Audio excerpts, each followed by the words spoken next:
Perbedaan pendapat antara KPK dan TNI tentang status tersangka Kepala Basarnas Hendri Alfiandi dalam kasus dugaan korupsi akhirnya ditutup dengan permintaan maaf oleh pimpinan KPK. Buntut dari polemik ini, Brigjen Asep Guntur Rahayu dikabarkan mengajukan pengunduran diri dari jabatan Direktur Penyidikan sekaligus PLT Deputi Penindakan dan Eksekusi KPK. Berbagai reaksi pun muncul. Sejumlah pihak menilai pimpinan KPK tidak tegas dan bahkan melakukan aksi cuci tangan dengan menyalahkan anak buahnya. Kita akan membahas ini lebih dalam. Sudah bergabung bersama kami sore hari ini mantan penyidik KPK Yudi Purnomo dan peneliti Pusat Kajian Anti Korupsi Fakultas Hukum Universitas Gadjah Mada Zainur Rohmat. Selamat malam, selamat sore maksud saya Bapak-bapak. Selamat sore Mbak. Selamat sore pemirsa. Baik, kemarin Bapak Firly Bahuri, Ketua KPK ini akhirnya sudah mengakui bahwa seluruh tanggung jawab proses hukum itu ada di pimpinan KPK. Itu artinya berbeda dengan apa yang disampaikan oleh Wakil Ketuanya Johanis Tanak. Tanggapannya Mas Yudi terlebih dahulu terkait pernyataan dari Pak Firly kemarin. Ya, saya pikir itu pernyataan yang telat ya. Karena pimpinan sebelumnya yaitu Pak Johanis Tanak sudah menyampaikan bahwa itu ada kekilapan atau kesalahan dari penyelidik. Yang artinya walaupun kemudian ada klarifikasi dari Pak Alex atau klarifikasi dari Pak Firly, itu tidak bisa semata-mata kemudian menghapus pernyataan dari Pak Tanak. Mengapa? Karena pernyataan tersebut sangat-sangat berbahaya menurut saya. Kenapa? Karena ya saya dulu pernah di KPK, paham tentang OTT. Semua proses yang ada di OTT ya diketahui oleh pimpinan KPK. Bahkan semenjak surat perintah penyelidikan. Ketika dikatakan ada kekilapan, seolah-olah kan pimpinan cuci tangan dan seolah menegaskan loh, ini OTT seakan-akan mereka tidak tahu gitu kan. Sehingga kemudian terjadi beberapa blunder yang ramai di media massa. Ingat bahwa proses OTT itu dimulai dari proses adanya surat perintah penyelidikan yang ditandatangani oleh pimpinan dan disetujui oleh pimpinan. Dari situlah dasar para penyelidik KPK bergerak untuk kemudian menangkap para pelaku tindak pidana korupsi yang bahasa kita adalah OTT atau ketangkep basah yang kemudian dalam forum ekspos yang ada pimpinan juga ya dan pimpinan yang menetapkan ya sehingga kemudian bahkan kemarin pimpinan yang kemudian menyampaikan pada publik ada 2 tersangka dari TNI. Jadi menurut saya sudah clear lah. Ingat loh bahwa ini ada 2 hal yang penting. Pertama materialnya ya terkait tindak pidana korupsi. Saya pikir semua pihak setuju baik KPK maupun TNI. Yang sekarang dipermasalahkan adalah yang kedua yaitu terkait dengan prosedurnya. Nah ini yang tentu nanti akan kita bahas. Namun sekali lagi bahwa walaupun ya Pak Firly menyatakan bahwa ini tanggung jawab pimpinan, tapi di internal pegawai KPK yang dilihat ya pernyataan yang pertama gitu kan seolah-olah pimpinan lepas tangan. Ini kan sangat berbahaya sebab bisa jadi ada proses di publik kok pimpinan bilang penyelidik ini lepas tangan. Bisa jadi dikatakan jangan OTT-nya liar. Kan bisa jadi persepsi seperti itu. Mas Yudi. Baik Mas Yudi, mohon maaf saya harus potong. Selain Pak Firly, ternyata Pak Alex juga mengatakan bahwa KPK tidak menerbitkan sprindik untuk anggota TNI di OTT Basarnas. Tanggapannya singkat saja karena saya harus ke Pak Zainur. Ya, saya pikir ini yang aneh gitu. Ketika orang menetapkan seseorang sebagai tersangka dan kemudian diumumkan, harusnya ada surat perintah penyidikan dulu. Dan ingat, sebelum surat perintah penyidikan ada namanya laporan kejadian tindak pidana korupsi. Jadi tidak mungkin ya ada seseorang menjadi tersangka tapi dia nggak ada sprindiknya. Ini kan justru bisa mencemarkan nama baik orang tersebut gitu kan. Ingat loh, kita penegak hukum harus ada aturannya, harus jelas gitu kan bagaimana menetapkan tersangka. Masa nggak ada sprindik kemudian dibilang itu tersangka. Ini kan bagaimana gitu kan. Baik Mas Yudi. Pak Zainur, bagaimana komentarnya dari permintaan maaf Pak Johanis Tanak ini sudah kemudian ada 2 pimpinan KPK yang lain yang melakukan klarifikasi. Yang satu Pak Firly bilang bahwa semuanya adalah tanggung jawab pimpinan dan Pak Alex mengatakan bahwa kesalahan ada di pimpinan dan meyakinkan bahwa tidak ada sprindik atas nama 2 TNI aktif tersebut. Ya, kalau sekarang menyatakan tidak ada sprindik, berarti pernyataan dalam konferensi pers yang menyatakan bahwa KPK menetapkan tersangka 2 orang anggota TNI aktif tersebutlah yang keliru. Artinya diduga ada informasi bohong yang disampaikan di dalam konferensi pers. Saya pikir ini Dewan Pengawas perlu turun untuk melakukan pemeriksaan terhadap seluruh bisnis proses dalam penanganan perkara di Basarnas ini. Nah, yang kedua soal kalau memang benar tidak ada sprindiknya, berarti kan ini seperti penanganan perkara dulu di Bakamla, bahwa KPK sebenarnya hanya akan menangani sipilnya dan kemudian militernya akan diserahkan kepada Puspom TNI. Nah, kalau menurut KUHAP ada dua alternatif. Yang pertama itu bisa dengan pembentukan tim koneksitas, yaitu dari penyidik KPK dan penyidik dari POM TNI dengan koneksitas, begitu juga di penuntutannya. Adapun untuk penuntutan itu ada dua kemungkinan juga. Yang pertama adalah dituntut di depan peradilan umum, yaitu pengadilan negeri. Yang kedua dituntut di peradilan militer untuk pelaku militernya. Nah, saya melihat bahwa kalau KPK mengatakan tidak ada sprindik, berarti sekarang adalah dimulai dari nol, ya. Artinya KPK dan Puspom TNI perlu duduk bersama. Usulan saya adalah bentuklah tim koneksitas untuk mengungkap perkara ini secara komprehensif dan tidak terjadi disparitas penanganan untuk sipilnya dan penanganan untuk militernya. Setelah itu bawalah ke forum peradilan umum sebagaimana diatur di dalam KUHAP, bahwa jika yang dirugikan kepentingan umum, maka peradilan umumlah sebagai tempat yang memiliki yurisdiksi. Tetapi kalau kerugiannya ada di militer, maka diadili di pengadilan militer. Nah, kita tahu kerugiannya ada di Basarnas, kerugiannya ada di bidang SAR yang kemudian masyarakat yang terkena bencana yang dirugikan. Artinya yang dirugikan adalah kepentingan umum.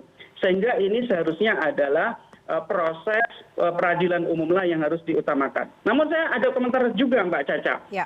Kalau memang KPK kemarin minta maaf, Pak Johanis Tanak, dalam konteks karena menetapkan seseorang atau dua orang anggota TNI aktif sebagai tersangka, menurut saya ini benar-benar satu hal yang sangat memalukan. Bahkan kalau menurut saya, KPK kalau memang berani, ya sekalian saja berani. Kalau tidak berani, ya jangan berani-berani gitu. Kenapa kalau KPK berani itu saya dukung? Ada di dalam Undang-Undang KPK ya, pasal 11 itu dimungkinkan KPK itu untuk menangani penyelenggara negara. Nah, di dalam Undang-Undang 2899, salah satu kategori penyelenggara negara itu adalah pimpinan lembaga tinggi negara. Atau yang kedua bahkan eselon 1, baik itu sipil maupun militer. Nah, kan kita tahu kepala Basarnas ini kan adalah kepala atau pimpinan lembaga tinggi negara dulu ya, kalau sekarang istilahnya adalah lembaga negara. Artinya kalau memang KPK berani, maju saja terus, kemudian jangan takut gitu ya. Tapi kemudian harus meminta maaf, kemudian mengoreksi tidak ada sprindik. Nah, ini sampai sekarang saya belum bisa percaya informasi mana yang benar, yang valid. Oleh karena itu menurut saya Dewan Pengawas KPK perlu turun untuk memeriksa apakah ada dugaan pelanggaran kode etik perilaku yang dilakukan oleh para pimpinan KPK, termasuk ketika menyalahkan para anggota. Ini juga satu bentuk pelanggaran etik menurut saya ketika seorang pimpinan tidak bersikap kesatria, tidak kemudian mengakui kesalahannya dan melimpahkan kesalahan tersebut kepada anak buahnya, Mbak Caca. Setidaknya ada 3 poin ya, kekeliruan informasi yang diberikan pada saat konferensi pers, kemudian kasus hukumnya sendiri yang tadi dinyatakan dimulai dari nol lagi, dan juga mengenai jangan setengah-setengah. KPK kalau berani ya berani saja. Saya mau ke Mas Yudi terlebih dahulu mengenai kekeliruan ini. Sangat pentingkah berarti dibawa ke Dewas, Mas Yudi? Ya, biar nanti Dewas yang menentukan. Sangat penting ya, bahwa bagaimana kita bisa melihat ya prosedur ya OTT yang ada di KPK, ternyata di ujung ya ketika udah ditetapkan tersangka, tiba-tiba pimpinan KPK menyatakan hilaf, penyidiknya lagi gitu kan. Ini kan nggak benar gitu.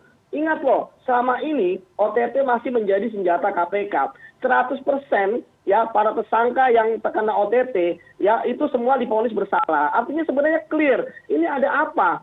Ya saya tidak paham mengapa minta maaf. Kalaupun salah ya, orang-orang menganggap kalau pimpinan KPK salah, ya silakan saja orang-orang yang menganggap salah itu, ya itu pra peradilan. Ya, menggugat, baik itu perdata gitu kan, mau petun gitu kan, atau kemudian kalau misalnya ada aturan yang terkait di judicial review, itulah yang proses yudisial, bukan proses kemudian menyampaikan kepada publik minta maaf atas kekeliruan.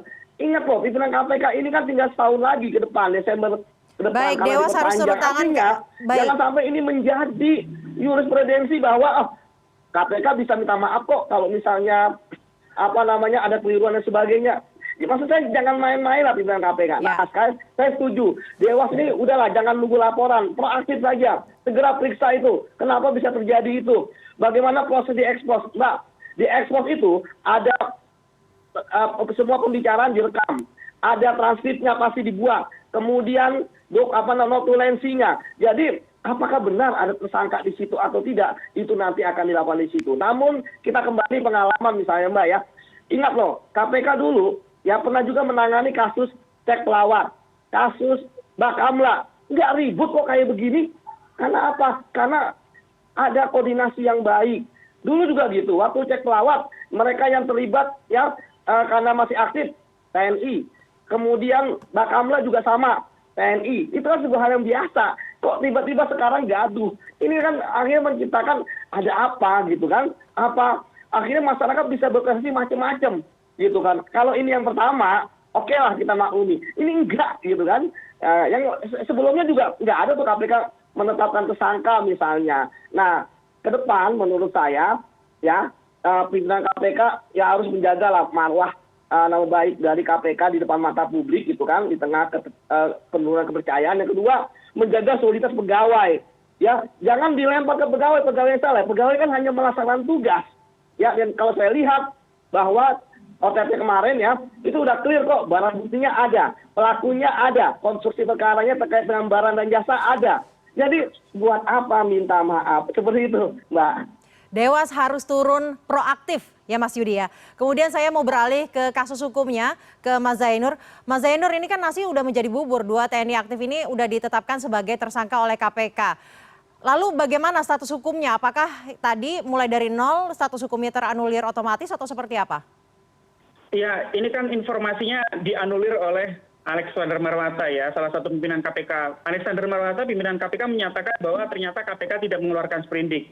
Kalau tidak mengeluarkan sprindik, berarti sekarang bola 100% berada di tangan Puspom TNI. Kalau sudah pernah dikeluarkan sprindik, maka KPK bisa melimpahkan perkara tersebut kepada Puspom, kalau memang KPK tidak mau menanganinya. Nah, ketika sekarang perkaranya dilimpahkan kepada Puspom, harapan saya begitu ya sebagai anggota masyarakat, dibentuklah tim koneksitas. Jangan jalan sendiri-sendiri. KPK tangani sipil sendiri, Puspom TNI tangani TNI sendiri. KPK tuntut ke depan muka sidang di Pengadilan Negeri Jakarta Pusat, di Pengadilan Tipikor, kemudian TNI tuntut di depan pengadilan militer. Itu menurut saya tidak tepat. Yang tepat adalah bentuk tim koneksitas. Sekali lagi tujuannya adalah untuk menghindari disparitas. Tidak fair dong kalau pelaku sipilnya misalnya diproses dengan sangat terbuka, kemudian pelaku militernya kemudian dipertanyakan oleh publik. Yang kedua juga sesuai KUHAP, kalau kerugiannya dominan di kepentingan umum, maka harus di peradilan umum, yaitu di Pengadilan Negeri Jakarta Pusat sebagaimana lokus deliktinya. Kita ada beberapa perkara yang bisa menjadi presiden. Terakhir, kasus korupsi pengadaan slot satelit Kementerian Pertahanan itu dibentuk tim koneksitas antara Puspom TNI dengan Kejaksaan Agung. Dituntutnya tidak di peradilan militer, tetapi di Pengadilan Negeri Jakarta Pusat, Pengadilan Tipikor. Di dalam Undang-Undang Pengadilan Tipikor juga ada satu norma bahwa Pengadilan Tipikor adalah satu-satunya pengadilan yang menyidangkan perkara korupsi. Itu semakin menguatkan bahwa ini ke depan peradilannya harus tunduk pada peradilan umum. Meskipun ditangani oleh tim koneksitas antara penyidik dari KPK dengan penyidik dari Puspom TNI, Mbak Caca. Mas Zainur, saya mau ke Mas Yudi. Mas Yudi, tim koneksitas ini bukan pertama kali. Mas Yudi tadi juga sudah menyebutkan KPK menangani kasus yang ada unsur TNI-nya. Selama ini pengalaman Anda di KPK, bagaimana tim koneksitas ini bekerja? Jadi koneksitas itu kan kalau di peradilannya ya itu yang pertama. Kemudian yang kedua, selama ini kan belum ada peradilan yang dilakukan oleh KPK bersama dengan TNI itu untuk koneksitas di peradilannya gitu kan. Entah itu yang mau di peradilan umum ataupun di peradilan militer gitu. Karena selama ini kan berjalan sendiri-sendiri gitu ya. KPK sendiri masuk ke Tipikor, TNI juga sendiri. Tapi ya saya tidak mau berdebat di arah situ karena tadi pidana ini kan material. Kita bicara mengenai bagaimana pengusutan kasusnya, siapa yang salah harus harus dihukum gitu kan. Jadi mau di militer, mau koneksitas, mau di Pengadilan Tipikor, semua sama kok, pasalnya sama ya. Makanya yang harus dikawal adalah pertama, hukumannya jangan terjadi disparitas. Misalnya ternyata lebih tinggi gitu kan di militer daripada di peradilan umum atau sebaliknya gitu kan. Kemudian yang kedua, bahwa kita harus recovery asetnya harus banyak ini. Kan kemarin baru yang OTT 1 miliar. Diduga penerimaannya lebih dari 1 miliar. Ya kan? Sekitar berapa? 80 miliar lebih lah seperti itu. Jadi ini yang harus dikejar gitu. Yang ketiga, ya daripada kita berdebat permasalahan tadi, formil, apakah koordinasi, tidak koordinasi, yang penting materialnya ada. Ya, ini mau diapain ini barang? Justru yang sudah jelas ini kan tersangka yang memberi. Ya, 2 orang sudah ditangani, 1 orang katanya di luar negeri, gitu ya. Nah, ini yang harus jangan sampai nanti, ya, benar kata Mas Jainur, bola kan di tangan teman-teman di TNI ini, gitu kan. Ini tersangka pemberinya sudah ada, hingga sekarang berarti penerimanya nih. Oke lah bahwa itu dimulai dari awal. Jadi biasanya begitu ekspos ada TNI, ya ini kita jangan bicara sekarang ya, bicara yang lalu, itu kemudian disampaikan kepada teman-teman di TNI, POM-nya, ini perkaranya, kemudian ini barang buktinya, nanti kita akan saling join ya, joint investigation gitu kan.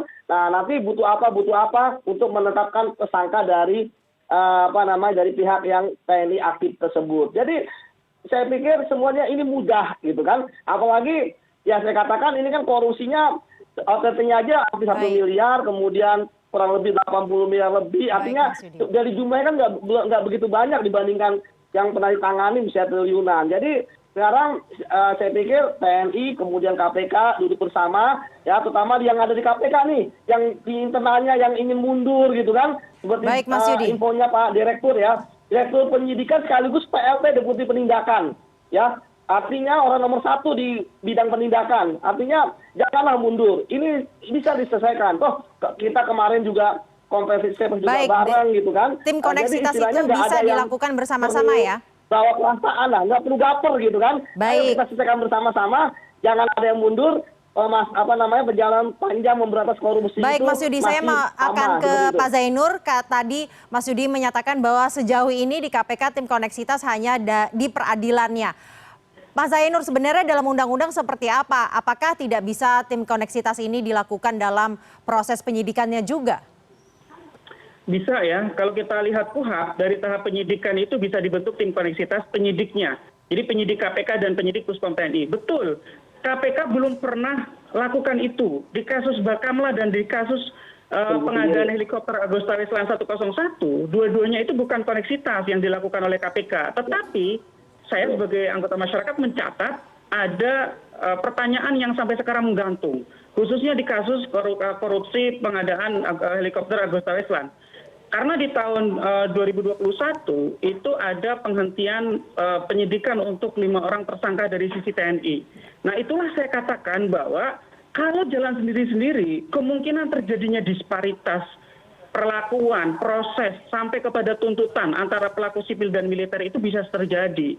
Tapi kalau timnya koneksitas, duduk bersama, prosesnya bersama dari awal hingga akhir, hal yang tadi saya sebut sebagai disparitas itu bisa dihindari gitu ya. Karena kalau kita lihat dalam kasus Agusta Westland, helikopter AW101 itu perkaranya juga sangat jelas kok.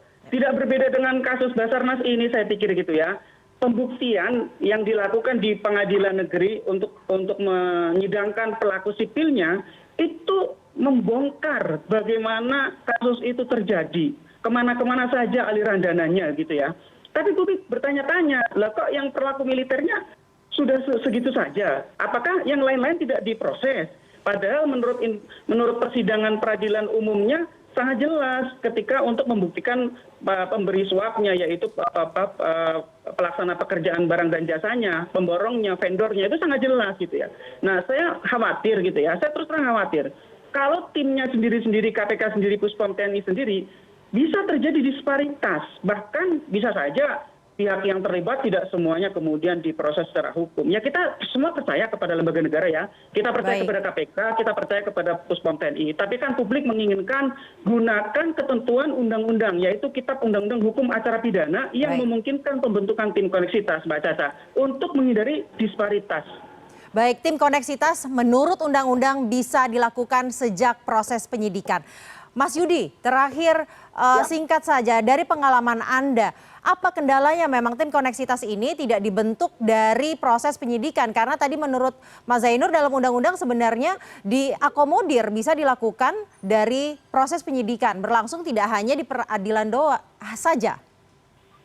Ya, saya pikir kan pertama ada komunikasi ya di antara para lembaga penegak hukum ini ya, antara POM TNI dan juga